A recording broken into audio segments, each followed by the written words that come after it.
Bonsoir à tous et bienvenue dans votre journal. Avec nous ce soir sur le plateau, Prince Ben Ousseni de l'association Ferme d'Espoir, présidée par Pascal Musoré, ici présent. Bonsoir à vous deux. Bonsoir. Alors vous faites partie de cette association, l'association Ferme d'Espoir, et vous êtes à l'origine de ce film qui traite de la jeunesse à Mayotte, et plus précisément de la problématique de l'éducation. On en parle avec vous tout à l'heure et vous nous direz pourquoi cette initiative dans ce journal. Avec nous également sur le plateau, Pierre Bellucci. Bonsoir Pierre. Bonsoir Amina, bonsoir à tous.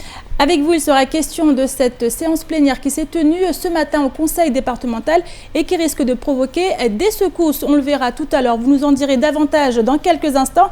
Mais d'abord, voici les titres de ce lundi 12 juillet.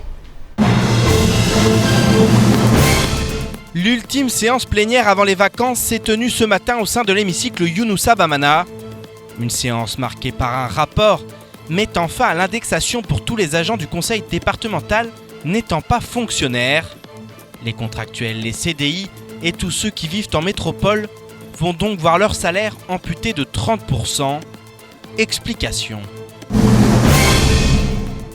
Lundi prochain, les agriculteurs du département seront en grève pour protester contre les difficultés qu'ils rencontrent quotidiennement. Parmi les revendications premières, la mise à disposition des fonds européens reste au cœur d'un conflit qui pourrait rapidement se durcir.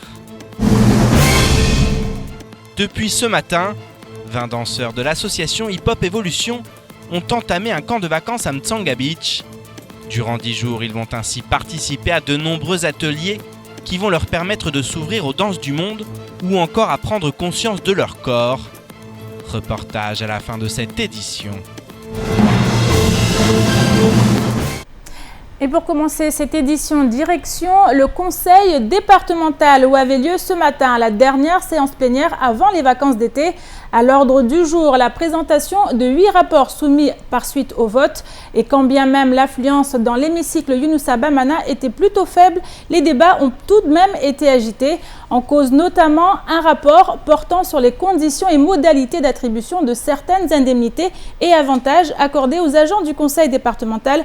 Un rapport dont l'adoption risque à l'évidence de faire grand bruit dans les prochaines semaines. Les précisions dans ce sujet signées Abbas Alidi, Pierre Bellucci et Leslie Vimnet. Dans un hémicycle parsemé, les élus du département ont examiné 8 rapports ce matin. Et pour Chiaboudine Ben Youssouf, il est temps que les conseillers départementaux agissent pour changer les choses. En réalité, il y a un gros problème d'emploi ici à Mayotte. Parce que d'après l'INSEE, c'est-à-dire Institut national d'études économiques et statistiques qui fait des enquêtes sur Mayotte, il a trouvé que 38 600 personnes demandent du travail, il n'y en a pas. On ne peut pas donc considérer comme s'il n'y a rien, tout va bien. D'ailleurs, ça va tellement mal qu'on voit partout des problèmes sociaux, des gens qui coupent des routes, des gens qui font des incivilités diverses. Et quand on n'a pas à manger, c'est très difficile quand même d'être sur les rangs. Parmi les moyens pour relancer l'économie et offrir du travail à la jeunesse, le conseiller départemental de Mamoudzou a notamment formulé 2 vœux devant ses collègues de l'hémicycle.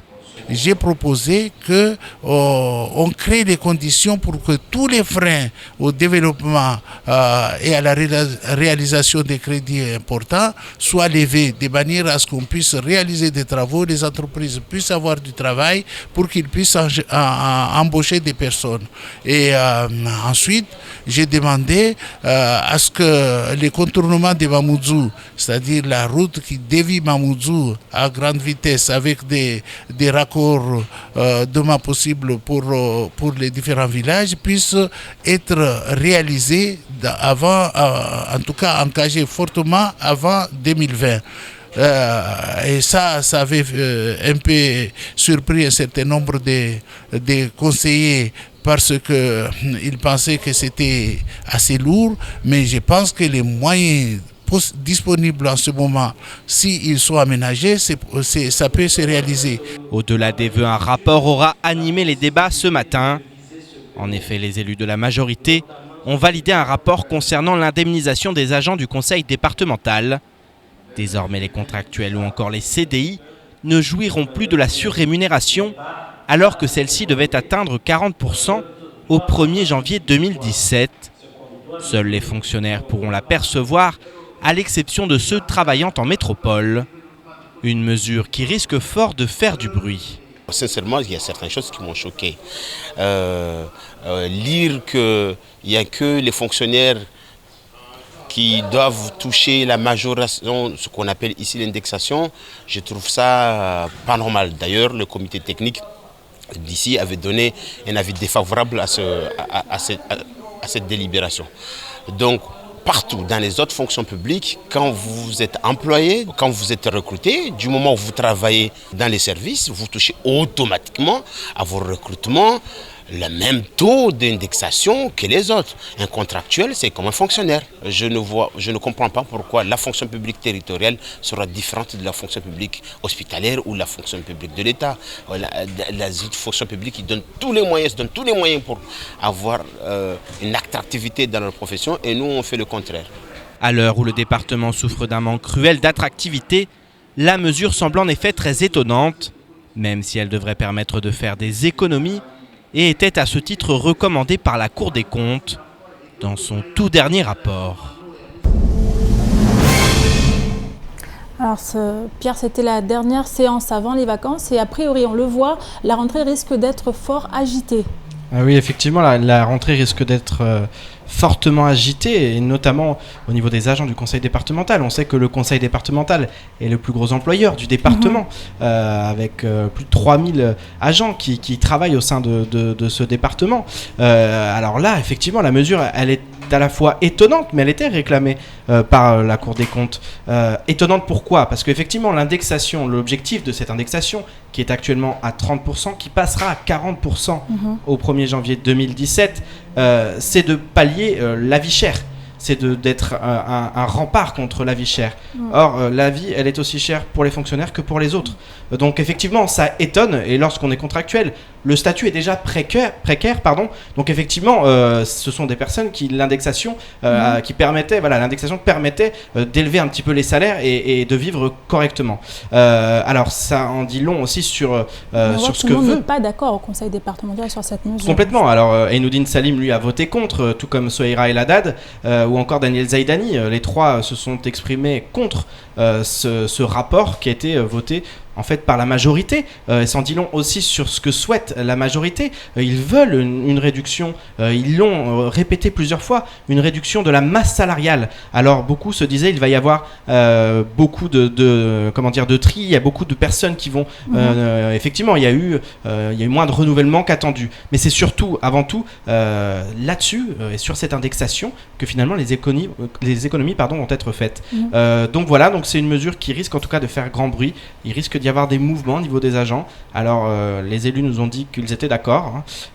Autre point important, donc pour les agents en métropole, eux non plus ne seront plus indexés. Alors là, effectivement, ça se justifie puisque eux n'ont pas ce coût de la vie plus élevé puisqu'ils vivent en métropole. Pour ceux qui vivent à La Réunion, eux auront l'indexation réunionnaise, à savoir 53%. Ça s'annonce compliqué en termes d'application, Pierre. Ça s'annonce compliqué en termes d'application, mais ça s'annonce surtout compliqué à faire avaler à ces agents qui pour beaucoup ont un salaire et un salaire qui va changer. Et puis ils ont forcément des familles, ils ont forcément des emprunts, des choses. Et puis là on leur dit finalement c'est la fin de l'indexation pour tous ceux qui seront contractuels ou même les CDI. Seuls les fonctionnaires. Voilà, rappelez qu'il y a 3 fonctions publiques, territoriales, d'État, hospitalières. Là en l'occurrence pour la territoriale. Donc ça va quand même être une mesure qui à coup sûr de toute façon fera des mécontents et on va suivre ça de très très près dans les toutes prochaines semaines, mais en tout cas ça s'annonce quand même très compliqué à expliquer et à faire entendre et à faire accepter aux agents. Merci beaucoup Pierre pour ces précisions. Et au même titre que Cheboudine Ben Youssouf, le président du parti Les Républicains à Mayotte, souhaite que de grands travaux soient réalisés prochainement. Présent sur notre plateau ce matin, il a ainsi annoncé sa candidature en vue des élections législatives de 2017. L'ancien député souhaite à nouveau représenter Mayotte auprès des plus hautes instances étatiques. Écoutons plutôt les propositions du candidat pour faire en sorte que l'île se développe dans les prochaines années. C'était ce matin lors de la matinale de Kwesi. je parlerai globalement, pour faire court, du désenclavement de Mayotte. Désenclavement aérien par la piste longue, désenclavement numérique avec le haut débit, désenclavement maritime avec un 3e quai, désenclavement routier avec les routes pour éviter. Donc, utiliser de manière rationnelle et de manière suffisante les fonds qui nous sont dédiés, les fonds structurels notamment, pour vraiment enclencher. Mayotte a besoin de développement. Mayotte a besoin d'équipement. Construire et développer l'université. Parce qu'aujourd'hui, encore, ce ne sont pas tous nos étudiants qui ont la possibilité de pouvoir aller s'inscrire à l'université de Dembéni. L'université, mettre en place, par exemple, une école des cadres supérieurs pour former des cadres pour l'administration, des cadres pour les entreprises, des cadres mahorais pour que les Mahorais puissent prendre toute leur place dans le développement de ce territoire. Et autre sujet à présent, à savoir la colère des agriculteurs qui gronde depuis début juillet, une colère qu'ils ont confirmée hier. L'intersyndicale agricole entrera en effet en grève le 18 juillet. Se sentant floués par les politiques locaux, ils souhaitent faire entendre leur voix auprès du préfet. Davantage de précisions sur leurs revendications dans ce reportage signé Adèle Laurent. Depuis le 1er juillet, le préfet était prévenu, une grève s'annonçait chez les agriculteurs. La confirmation a été donnée hier par l'intersyndicale agricole. Dès le 18 juillet, ils arrêteront leur travail afin de revendiquer leurs droits. Il est de notoriété publique que les syndicats ne s'entendent pas toujours entre eux. Pourtant, ceux constituant l'intersyndicale agricole ont mis leurs forces en commun afin de faire entendre leur voix. Chacun a laissé son problème à côté, mais l'intersyndicale, nous avons constaté ce qu'ils ont fait les instituteurs. En créant une intersyndicale, ils se sont écoutés. Donc nous, on s'est dit qu'il est temps qu'on fasse quelque chose, on est capable de faire quelque chose parce que, vous savez, si les agriculteurs ne font rien, c'est qu'on finira par leur écraser, ce qu'on sent aujourd'hui. Des agriculteurs qui se sentent en danger, ils revendiquent notamment une intégration des syndicats dans l'établissement public foncier, une place plus importante pour les petits producteurs d'œufs, l'autorisation aux pêcheurs mahorais de pêcher, mais aussi l'intégration de produits locaux dans les établissements de restauration collectifs et dans les grandes et moyennes surfaces. Depuis 2015, le programme de développement rural de Mayotte a été approuvé par la Commission européenne. Pour aider le développement de l'agriculture et du milieu rural, 60 millions d'euros ont été débloqués pour la période 2014-2020. La moitié du chemin a été parcouru. Pourtant, les agriculteurs n'ont toujours pas reçu ces fonds censés les aider. La grande partie des fonds européens a été octroyée aux agriculteurs à Mayotte. Il y a plus de 60 millions qui a été attribués pour les agriculteurs. Mais c'est un chiffre, mais nous ne le voyons pas. C'est dans ce sens-là qu'on dit que l'agriculture présente quelque chose de très important parce que sur le fonds européen de 200 millions d'euros, 200 quelques mille euros qu'on a l'Europe a octroyé, 60 millions appartiennent aux agriculteurs. Donc ce n'est pas nous qui inventons ça. C'est que si Bruxelles a réfléchi, c'est qu'il a su que les agriculteurs aient une place pondérante au niveau des territoires. Il y a deux éléments à Mayotte, il y a la mer et la terre. Moi, je suis convaincu à ce point-là et tout le monde est conscient. Mais on se pose la question pourquoi les politiques ne se mêlent pas. Nous, on se pose la question. L'intersyndicale agricole va aller à la rencontre du préfet afin de faire entendre ses revendications. Si rien n'est fait, les agriculteurs se disent prêts à bloquer les routes en prenant exemple sur les barrages routiers de la dernière grève générale mis en place, entre autres, par des instituteurs. S'il n'y a pas une écoute attentive de nos revendications, je vous convaincu, nous on va se faire connaître, mais ce n'est pas se faire connaître seulement sur Mamoudzou, mais sur Mayotte tout entier. Dire aux gens, on va donner congé aux gens qui travaillent. Ça veut dire faire ce que les estates étaient capables de bloquer toute la route à Mayotte. Pourquoi pas nous? On n'est pas là, mais si on veut aller jusqu'à dans ce point-là. Mais je crois que la responsabilité est au préfet. Il n'y a pas d'autre personne. Et à lui de résoudre le problème. Vous croyez que c'est normal depuis ces temps-là, les gens entendent vers les aides PAC, ils ne l'ont toujours pas? Et si on parle, personne n'est à mesure de nous répondre. Des agriculteurs excédés, ils revendiquent également une indemnisation sur les dégâts liés aux maquis et aux roussettes, comme c'est le cas en métropole avec les dégâts causés par les loups, mais aussi une consultation des syndicats pour les orientations agricoles à Mayotte. Le préfet entendra-t-il leur cri d'alerte? Affaire à suivre. Et on continue maintenant avec cette affaire plutôt singulière. Il y a 3 mois, Ahmadi Saïd Salim, dit Bastia, est devenu l'europapa d'une petite fille prénommée Mfaoumé Nyoha. En français, cela signifie reine serpent, ce qui a poussé l'état civil à refuser l'enregistrement de ce prénom, jugé non conforme, d'autant que d'un point de vue religieux, le serpent est assimilé à Satan. Décidé à tout de même obtenir gain de cause, l'homme s'est donc lancé dans un combat juridique. Écoutons ses propos lors de la matinale de Kwezi. On a habitué les Mahorais à s'inspirer de la culture musulmane pour transcrire les prénoms de leurs enfants. Ouais. Donc aujourd'hui, vous trouvez à Mayotte des gens qui ont des prénoms arabes dont ils ne savent même pas le sens. Bon, c'est une absurdité, mais on se commode de cette absurdité. Toutes les autres croyances qui étaient ici bien avant cette culture musulmane, l'État participe à l'effacement de ces cultures-là. Il suffit de regarder les statistiques, on dit 98% de musulmans. Or, on devrait dire 90% de population composite. Croyances composites, musulmans et autres. Mais on annihile ce côté-là. Et Pierre Bellucci, vous êtes de nouveau avec nous. On va revenir sur un fait d'actualité, ce catamaran dont vous allez nous parler. Que s'est-il passé ? Oui, alors effectivement, en quelques mots, puisqu'on va enchaîner sur les brèves, un catamaran est parti avec 4 personnes à bord ce dimanche. La Mangue Bleue, il s'est brisé à 40 miles des côtes. Et 2 personnes sont toujours portées disparues. Alors les recherches, ça fait 48 heures que des recherches ont été lancées, mais sur 4 personnes, un couple a pu monter sur un canot de sauvetage, mais 2 autres hommes, dont le président des croisiéristes de l'île, sont actuellement portés disparus. Les recherches continuent, mais voilà, c'était une information à donner. Des pêcheurs ont découvert ça et voilà. L'information du soir, pas très joyeuse, mais les recherches continuent et on a bon espoir de retrouver ces personnes. On suivra cette affaire de près, bien évidemment, Pierre. Et autres sujets qui font également l'actualité de ce mardi 12 juillet. Le collectif de soutien des expulsés qui rencontre la ministre des Outre-mer, Georges-Paul Orgevin, ou encore une inspection du ministère de la Justice au centre pénitentiaire. Ces précisions tout de suite dans l'actualité en bref.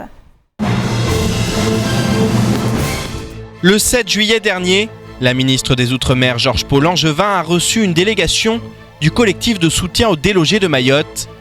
L'occasion d'évoquer le sort des expulsés, actuellement hébergés au Bengali Hotel, et d'exprimer de vives inquiétudes quant au futur de ces personnes. Il a ainsi été demandé à la ministre d'être destinataire officielle de la convention qui doit être signée entre la préfecture, la Croix-Rouge et le Bengali. En effet, avec ce mois sacré de Ramadan terminé, la représentation de l'État doit payer intégralement la note globale, et ce pour une durée maximale de 3 mois.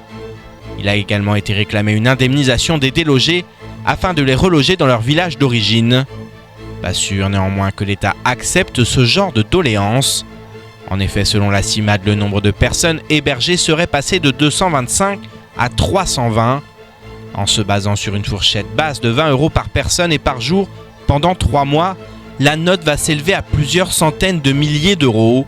Pour la préfecture, le casse-tête financier s'ajoute donc au drame humain. Ces derniers jours, le centre pénitentiaire de Majicavo a fait la une de l'actualité. Entre l'évasion de 3 détenus et le décès d'un 4e retrouvé sans vie dans sa cellule, la prison n'a pas été épargnée par les faits divers. Et si la mort du prisonnier âgé de 48 ans semble avoir été causée par son codétenu, les circonstances de l'évasion restaient jusqu'alors très floues. De nouvelles informations attestent cependant que les prisonniers se seraient munis de couvertures pour escalader un grillage et se protéger des fils rasoirs. En raison de travaux, la clôture n'était pas électrifiée, ce qui a permis aux fuyards d'accéder au toit d'un bâtiment hors enceinte. Hier, une mission d'inspection du ministère de la Justice est arrivée à Mayotte pour examiner ces 2 affaires auxquelles s'ajoute une autre tentative d'évasion dimanche. Les auditions des personnels doivent débuter aujourd'hui afin de déterminer les failles et les éventuelles responsabilités des surveillants ou encore de la direction. Il y a quelques jours, un homme a été victime d'un cambriolage sanglant. En effet, après avoir surpris les malfrats chez lui, la victime les a poursuivis, mais l'un des assaillants n'a pas hésité à le frapper violemment à la tête à l'aide d'un chombo. Actuellement à La Réunion pour se faire soigner, l'homme a rédigé un courrier destiné au procureur de la République, dont voici quelques passages choisis. Monsieur le procureur, aujourd'hui mes enfants ne dorment pas. Ma fille est tellement traumatisée par les cambriolages à répétition et puis maintenant par ce qui m'arrive. L'Anjouanais qui m'a agressé la nuit de dimanche à lundi est certainement en train de tranquillement cultiver le champ d'un autre Mahorais qui ne tarit pas d'éloges sur ses qualités humaines exemplaires. Et c'est comme cela que ça se passe à Mayotte depuis plusieurs années. Chaque Mahorais affirme que son Anjouanais est meilleur que celui de l'autre. Donc où en êtes-vous des condamnations tant attendues des Mahorais récalcitrants qui continuent à protéger ce mal qui nous ronge, qui vit et qui se développe sournoisement en nous? Des mots lourds de sens pour un homme blessé tant physiquement que psychologiquement. Et je vous le disais tout à l'heure à l'antenne, avec nous les membres de l'association Ferme d'Espoir, donc avec nous Prince Ben Yousseni et Yann Durosé, donc Pascal Durosé. Vous êtes membre de cette association qui a lancé ce film intitulé Linda Film, qui traite de l'éducation. Donc des explications, des précisions sur cette initiative. Bonsoir, c'est Miseur Pascal en tout. Après, c'est moi qui ai eu l'idée de créer le groupe au lycée. Et j'étais accompagné avec mon frère Ben. Donc, c'était juste, on ne voulait pas jouer, mais c'était juste pour montrer comment la délinquance est aujourd'hui ici à Mayotte. Et comment nous, les jeunes, on peut se mettre debout à changer.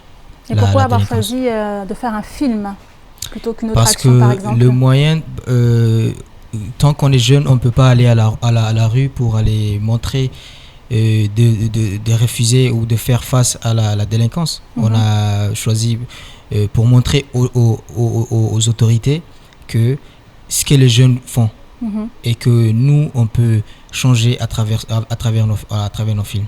Alors donc vous êtes au lycée Younoussa Bamana, vous êtes en première, vous passez en terminale. Si, c'est comme ça. Quelle est l'importance justement du message que vous passez dans ce film, l'éducation? Comment vous avez réussi à montrer en fait que l'éducation était importante? C'est quoi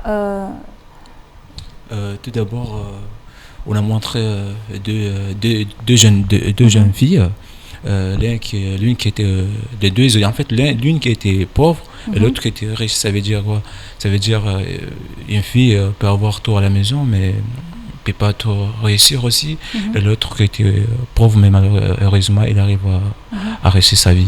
Donc en gros, c'est montrer aux jeunes que quelles que soient vos conditions sociales, vous pouvez vous en sortir. Voilà. Et justement, vous adresser à ces jeunes qui se disent perdus, qui se disent abandonnés, leur montrer justement que rien n'est perdu. Oui, voilà. Tout est possible en fait. Tout est possible. Et c'est pour cela que le Ferme d'Espoir, elle est là pour ça. Et justement, Ferme d'Espoir, pourquoi ce nom? Oui, Ferme d'Espoir, c'est un peu étrange, mais Ferme d'Espoir, c'est là où on peut trouver un peu de tout.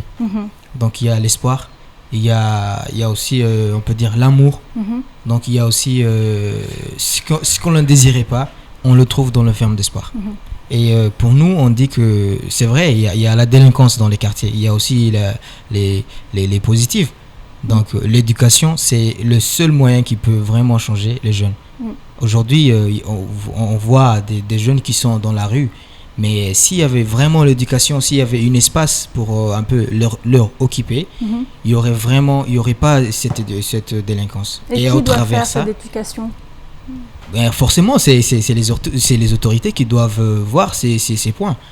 Et c'est pour cela que nous, on fait montrer à travers nos films, de leur montrer au fait que vraiment c'est l'éducation qui peut. C'est pas le fait de leur courir derrière après. C'est pas un moyen ça. Alors, comment ça a été accueilli? Parce que le film est en train d'être diffusé. Les jeunes, les adultes, comment ils ont accueilli votre film? Quel retour vous avez eu? Sur ce point, on a diffusé ce film dans notre lycée et on a pu inviter nos parents respectifs. Et ils ont bien réussi et ils ont bien vu, en fait, parce que le fait que c'est nous, les jeunes, qui font ça, c'est un moyen de faire circuler ce message. Ouais. Et de participer justement. Oui, et de participer aussi. Parce qu'il y a des parents qui n'ont plus d'espoir à cause de cette délinquance, qui ne marchent même plus. Parce qu'imaginez, même le soir, il y a même des vieilles personnes, des vieillards qui sont agressés. Et donc, le jour où ils ont vu ce film, ils ont dit peut-être il y aura aussi l'espoir. Et c'est pour cela qu'on s'appelle Ferme d'Espoir. Voilà. Alors justement, quelle est la prochaine étape de Ferme d'Espoir ? Là, on est en train de participer à un concours national en France 24. Et non, France 3 plutôt. Et on est en train de faire quelques courts-métrages qui parlent aussi de la tradition des Mayotte, pour aussi montrer aussi les jeunes là où on est venu au fait et là où on va. Voilà. Merci beaucoup Pascal Museur, et merci également à vous Prince Ben Ousseni d'avoir accepté notre invitation sur ce plateau. Merci. Et on continue avec la jeunesse, toujours à l'honneur, avec ces 14 danseurs et 6 danseuses qui ont posé leurs valises depuis ce matin à Mtanga Beach. Ils vont ainsi participer à un camp de vacances organisé par l'association Hip Hop Evolution. Durant 10 jours, les ateliers et autres animations vont se succéder pour des jeunes danseurs qui ne ressortiront pas indemnes, d'autant que ce camp est également l'occasion de créer un spectacle qui sera présenté dans toute l'île en 2017. Reportage signé Pierre Bellucci et Leslie Limney. Ils sont 20 à avoir été sélectionnés au sein du dispositif Street Dancer Show pour participer à un camp de vacances durant 10 jours. Depuis ce matin, 14 garçons et 6 filles de l'association Hip Hop Evolution vont ainsi vivre une expérience sur mesure à Mtanga Beach. Le camp vacances en danse pour la 2e édition est un dispositif que nous avons souhaité mettre en place dans le cadre de Street Dancer Show pour permettre en fait aux danseurs de toute l'île de se retrouver dans un espace pour la plupart inconnu, parce que l'on le fait à Mtanga Beach et on va dire que 90% des jeunes ne connaissent pas cet endroit, et surtout de passer un moment ensemble, 10 jours, au travers d'une passion commune qui est la danse. Une passion commune, la danse, mais pas que. En effet, le camp offre aux jeunes de l'association toute une série d'ateliers et d'activités qui doivent leur permettre de développer leur talent. Le camp vacances en danse, son contenu, c'est principalement la danse, mais pas seulement la danse. Pourquoi ? Parce que la danse, c'est un univers artistique beaucoup plus large. Donc on veut leur donner aussi la possibilité d'approcher le théâtre, par exemple, grâce à la compagnie Art et Art. Donc Asia Dance, qui sera également là au travers de Jojo Casadi, chorégraphe, qui va apporter également sa petite touche contemporaine. Elena Bertuzzi, qui viendra pour faire le pont entre les danses traditionnelles à Mayotte, mais également toutes les danses folkloriques et traditionnelles du monde entier. Et puis on aura également bien sûr du hip-hop, puisque c'est quand même ce qui fait vivre l'association et ce pourquoi on travaille toute l'année avec Hassan Mohamed, et des animations autour de la culture de l'art de manière générale, mais également de l'échange, c'est-à-dire que les jeunes s'expriment sur leur discipline. Ces 10 jours promettent d'être très riches, d'autant qu'à la fin du camp de vacances, plusieurs danseurs sélectionnés auront l'occasion de créer un spectacle présenté au public dans quelques mois. C'est un projet dans lequel les jeunes peuvent s'inscrire autour de leur passion qui est la danse, mais on essaie de les amener un peu plus loin que simplement vivre leur passion et construire quelque chose. Donc effectivement, certains danseurs qui participent au séjour actuellement, on va leur proposer de participer à une création d'un petite forme, ce qu'on appelle un spectacle d'éducation populaire qui va durer 15-20 minutes l'année prochaine. Un projet qui sera encadré par mon collègue Hassan Mohamed d'IAC. Et durant ces ateliers où ils vont pouvoir travailler ensemble cette création, ils vont pouvoir aller plus loin que ce qu'ils font actuellement sur le camp vacances en danse avec les différents intervenants qu'ils découvrent là justement en ce moment, parce que ça a commencé aujourd'hui. On ne sait pas encore où ou comment, mais en tout cas l'idée c'est de faire 6, 7, 8, 10 dates sur l'ensemble du territoire de Mayotte et d'en faire profiter les autres jeunes. Là cette année c'était beaucoup dans le cadre du NSS Danse et des établissements scolaires, mais l'idée c'est de pouvoir le montrer à d'autres jeunes, donner envie à d'autres jeunes de s'investir jusqu'au bout dans un projet. Là c'est la danse, mais ça peut être autre chose, mais en tout cas de s'investir dans un projet. L'an passé, le spectacle Njema avait beaucoup impressionné tous ceux qui ont eu la chance de le découvrir. Rendez-vous donc en 2017 pour apprécier le fruit d'un camp de vacances pas comme les autres. Et avant de nous quitter, un mot de nos invités sur cette initiative que vous venez de voir dans ce reportage. Bon, nous, on veut solliciter les autorités des Mayotte de nous suivre de près. Parce que nous avons besoin de cet espace. Oui, en tant que jeunes. Il y a des associations qui sont tout près de nous, et notamment Solidarité Mayotte et l'Association des parents. Eux, ils sont vraiment tout près de nous. Et nous avons besoin de cet espace pour mieux améliorer cette délinquance, pour éviter, faire face au fait.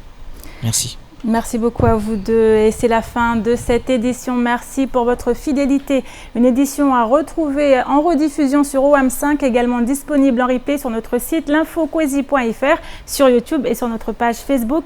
À suivre juste après l'invité du temps de parole. Il était ce matin au micro de Patrick Mian. Il s'agit de Mansour Kamardine, président du Parti Les Républicains à Mayotte. Patrick Mian qui aura le plaisir de vous accueillir demain dans la matinale avec notre correspondant Romain qui depuis les quais nous fera vivre la préparation du 14 juillet. Également, le capitaine Lefebvre du Dlem viendra également à 7h nous parler de 14 juillet. Et enfin, 7h30, Oustad Abderrahim sera également sur le plateau. On parlera de la fête des bacheliers en Petite Terre. Excellente soirée à vous sur KTV et à demain.